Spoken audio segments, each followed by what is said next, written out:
You're listening to The World at 8 with Lynn Mozart. The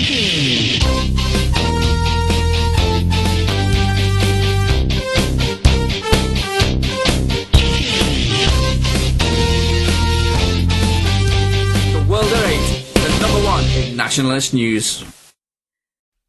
Highlights of the news today, Wednesday the 19th of September. 40 million to private firms to track down illegal immigrants. The fascist Green Party expel councillor because of her Christian views. Man who started the Summer Riots last year was going to shoot, say police. 2 young WPCs gunned down in cold-blooded attack. King Richard III to have state funeral. The Reverend Robert West and his broadcast. Bomb blast in Karachi kills 6. Thought for the day for my listeners. UK news.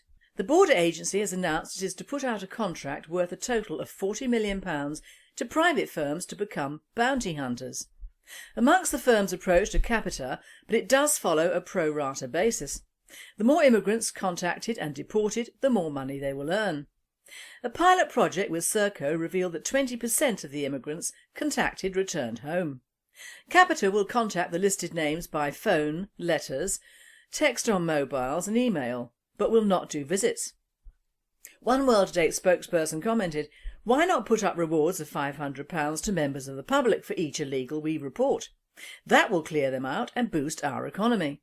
There are no better bounty hunters like nationalists. The problem I foresee is that these firms will simply hire immigrants to shop immigrants, which simply will not work." The far-left Green Party expelled one of their Brighton Hove councillors because she'd wanted to vote against same-sex marriages. After an investigation, Councillor Christina Summers was kicked out by the Greens because, as a Christian, she could not vote in favour of something she did not believe in. However, the Greens have cut off their nose to spite their faces, because they lose their casting vote on that council.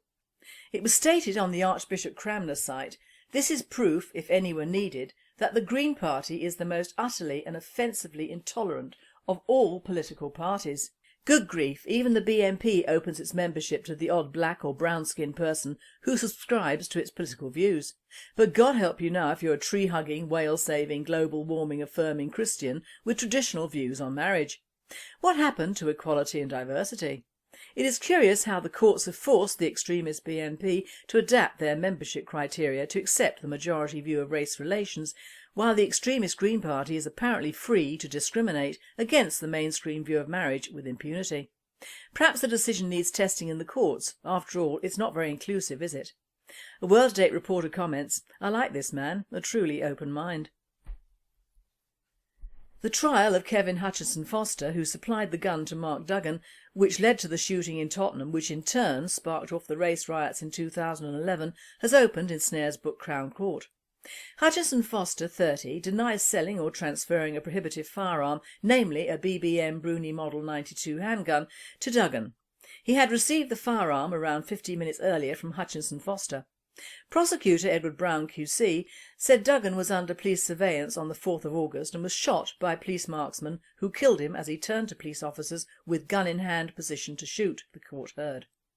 The gun in question had already been used by Hutchinson Foster in an attack on a barber 6 days before the handover. Hutchinson Foster beat Peter Osadebe using the gun at the Lagoon Saloon on Kingsland Road, Dalston, East London on the 29th of July 2011. Traces of Osadebe's blood were found on the gun when it was retrieved from Ferry Lane on the 4th of August, as was Hutchinson Foster's DNA, the court heard. The trial continues. The killing of policewomen Fiona Bone, 32, and Nicola Hughes, 23, has shaken the Greater Manchester Police Force.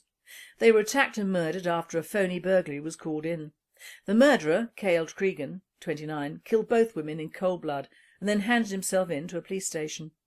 Chief Constable Sir Peter Fairhay, his voice shaking with emotion, said, "It would appear Cregan has deliberately done this in an act of cold-blooded murder," he told journalists, adding it was impossible to fathom such an evil act. A World at 8 writer comments, "Our thoughts are with these policewomen's families, friends and colleagues." As Cregan was thought to be in the vicinity, why were 2 unarmed women sent out without male backup? A state funeral could be underway if the skeleton found last week is found to be the remains of King Richard III. The historian and Tory MP Christopher Skidmore has commented, "If the remains of Richard III are tested correctly using DNA, then a full state funeral should take place. He was the last Plantagenet king and the last English monarch to die on the battlefield," he said. The skeleton had a metal arrow in its back and head trauma, which ties in with the death of the Plantagenet ruler and who was, in fact, the last truly English king. He had a slight curvature of the spine, but left-wing papers are writing that he was a humpback, and Shakespeare didn't do him any favours at all. In fact, he did a lot of good for his people during his reign. This presenter comments, "I've always wanted to meet Richard III. At least he stood up for what he believed in." Now I have pleasure in handing you over to the Reverend Robert West for his monthly talk. We must all have heard recently of the slaughter of 2 on-duty women police constables in Manchester. Woman Police Constable Fiona Bone and Woman Police Constable Nicola Hughes. Norman Tebbit, the former chairman of the Conservative Party, has called for the reintroduction of the death penalty for murderers of police officers. From a Christian point of view, which is the view that I give, such is to be welcomed, for the Christian faith very clearly teaches that those who shed man's blood, by man shall their blood be shed. That is from Genesis, which is the kind of Haynes manual for society and creation. And in the New Testament, the great apostle or messenger of the gospel of redemption tells us that the ruler is not to bear the sword in vain. It is the government's duty to protect us, in other words. That is what they are not doing. But there are legal and political problems in the way of reintroducing the death penalty as well as cultural ones.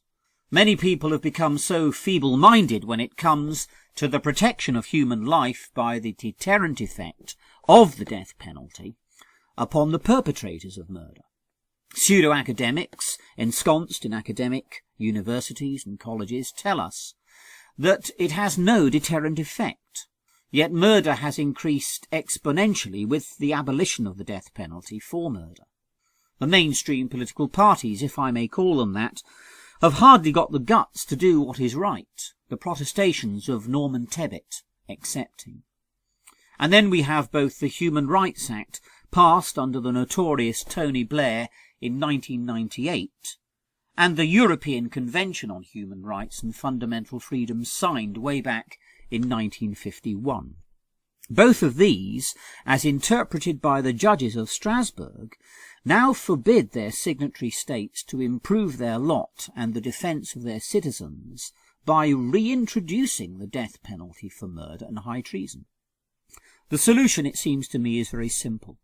We need politicians in Westminster as well as in Strasbourg who will repeal the so-called Human Rights Act and who will repudiate the so-called Convention on Human Rights, because the judges have stood those pieces of law on their head, and as a result they no longer protect our fundamental rights and freedoms, as both women police constables Bone and Hughes have found out.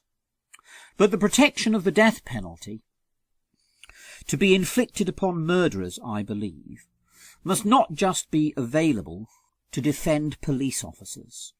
The death penalty for murder, and the protection it affords us all, is surely a fundamental right for all of us. Let us pray that it will be reintroduced. The sooner the better. Christianity is a robust faith. We need it. We need to recover it.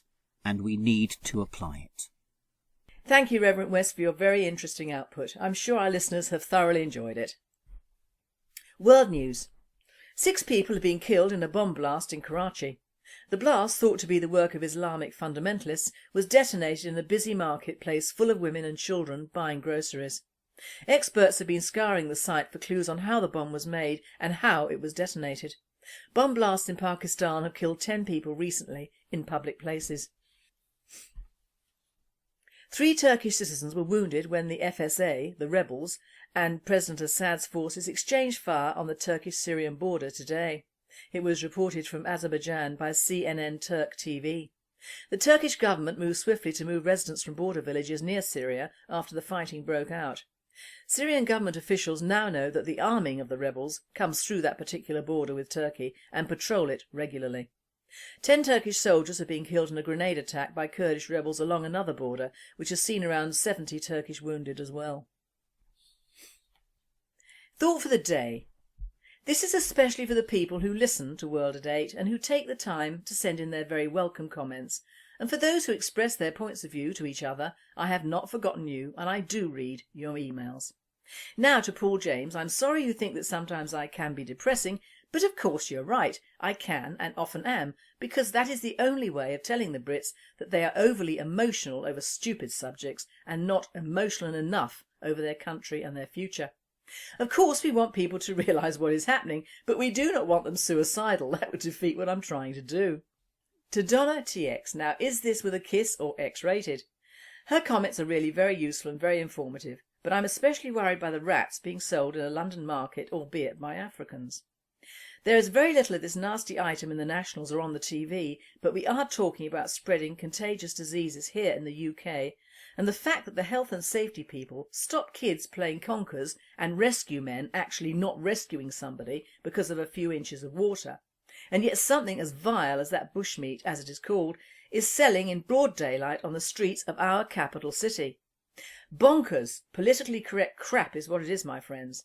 Someone should make sure that stall does not operate anymore.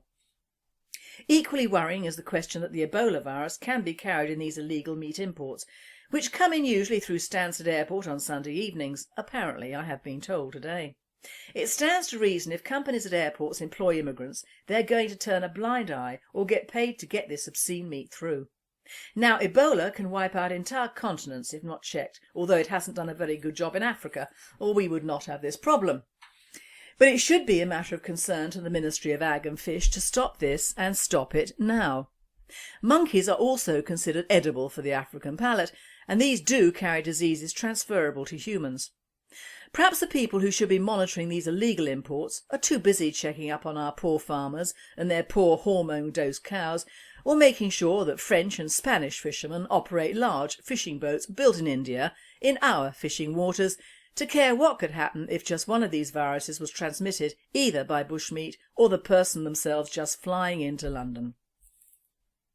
Also, these people are too busy shooting badgers who apparently spread bovine TB to their cattle. Well, stop employing immigrant Eastern European farm workers and that might help. My stepdaughter contracted TB after she was supervising Russian students in the States after a few weeks.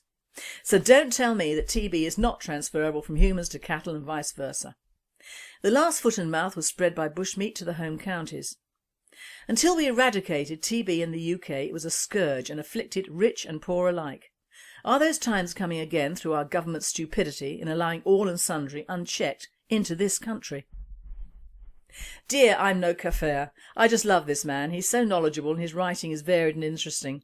I almost cried over the 130 Swedish taxpayers keeping 8 Somali bottom feeders in luxury. So sadly true.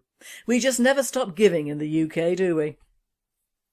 On a point, there's an immigration computer database being set up to track down the 150,000 people who are overstaying or remaining in the UK illegally. It was revealed this week. The computer project is to be started next month to deal with the huge backlog of foreign nationals who have overstayed, as they politely put it. The potential partners are G4S, who failed to deliver enough staff for the Olympic Games, and another security firm who actually employed illegals. You couldn't write it, could you? They intend to send letters. Now that should help those who do not have official addresses, move around the country, or cannot even read English. The bulk of these charmers come from India, Pakistan, Bangladesh, China, Brazil and Nigeria.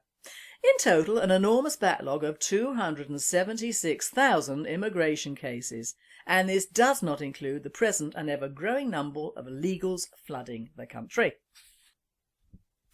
Apparently the UK has become the Bermuda Triangle for immigrants, a country where it's easy to get in, impossible to keep track of, let alone get them out. I'm howling at the moon here with this huge problem that has been inflicted on my country in my time. We give foreign aid to countries like India, who reveal their true characters by the murders of hundreds of stray dogs in Mumbai, which I've always called Bombay since I went there, and I will continue to do so. This pitiful heading: An 8-month-old stray was recently found dead in a Mumbai stadium after someone strapped fireworks to his body and lit them. But local officials still aren't taking this and string of brutal violence against strays seriously. Earlier this year, distemper disease broke out amongst stray dogs, but in a complete breakdown of responsibility, municipal officials claim they couldn't do anything about it. In the wake of proper action, citizens have taken it upon themselves to control strays with brutal attacks, killings and even attempted poisonings. Why do we give these people money that does not reach the people it should? Why do we give Africans homes over here when they clearly cannot live in civilised society? Why do we continue to allow Muslim protests through our cities when our own people cannot say boo to a goose? Why do we continue to buy halal food? In a letter from Sainsbury's on a complaint about the selling of halal food, the gist of what came back was laughable. In it they say, and I quote, "Most of their food is not halal. However, sometimes they do buy from halal stockists who say the animal is stunned, or else Sainsbury's would never buy it." Now, am I stupid, or do they think we are? If an animal is supplied through a halal stockist, it has not been stunned. End of. Halal killing is the grossest form of killing known to man. Kosher, although not stunned, is carried out in a different way. In halal, the animal is hung up in a room full of his compatriots, waiting for death. His throat is cut and he is left hanging and swinging whilst bleeding out. Sometimes, apparently to speed up, his tongue is drawn through his throat. All this after a prayer, of course, which does a lot of good. A halal butcher is not trained. Kosher killing is thus. The kosher butcher is trained for 8 years. They set aside a room where the animal is taken to, his throat is cut and he is laid on a slab alone to bleed out. Not pleasant, but not as bad as the halal. Now, I do not like halal meat. All the blood is gone and it's utterly tasteless to me. Also, I'm a Christian. Why should I be forced to eat another religion's meat? From Ganglepin, his Tesco's letter is a real doozy though. They say the cost of labelling meat halal would pass the cost on to the customer. This is what follows. Pass the sick bag. We do, however, understand that there are a very small number of customers who, for religious reasons, would like to know if the meat they are eating is halal. We are very happy to be entirely transparent about this. All fresh meat we sell is not halal, except for lamb and chicken and those ranges. We can absolutely assure you that if you buy British organic lamb and chicken as well as Willow Farm and Finest free range lines, these will not be halal either. I hope you find this information helpful. Kind regards, Sarah Taylor, Tesco Customer Service. Well, Sarah, no, the amount of customers is not small. Or if small, how does that relate to relabelling for a small section of society pan out? You cannot have it all ways. Either the cranks are in short supply, ditto the labels, or the cranks are larger so the labelling would be more expensive.